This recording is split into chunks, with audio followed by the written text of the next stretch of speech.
முடக்குவாதம்ல வந்து நம்மளுக்கு முட்டியில வலி இருக்க மாதிரியும் இருக்கும். எல்லா ஜாயின்ட்ஸ்லயும் பெயின் இருக்கும். பிளட் டெஸ்ட் ஏதாவது எடுத்து பார்த்தோம் அப்படின்னா நம்மளுக்கு வந்து RA ஃபேக்டர் நம்மளுக்கு வந்து பாசிட்டிவா இருக்கும்.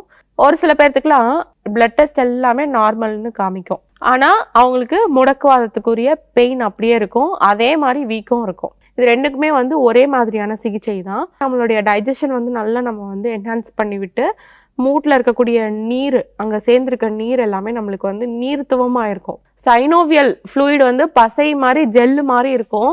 அதுதான் நீராகி நம்மளுக்கு அங்கனக்குள்ள வீக்கத்தை வந்து உண்டு பண்ணி விடுது.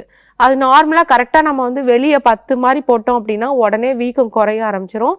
அதுக்கப்புறமா அந்த சைனோவியல் ஃப்ளூயிட் வந்து அதோடைய நேச்சர் எப்படி இருக்கும், ஜெல் மாதிரி பசை மாதிரி இருக்கும். அந்த திரவத்துக்கு அது மாறிடும். மூலிகை மருந்துகள்லேயே எக்ஸ்டர்னலாக வெளியே நம்ம ஆயில் அப்ளிகேஷனும் எக்ஸ்டர்னலாக 10 போடும்போது இது நார்மலாக நம்மளுக்கு சரியாயிடும்.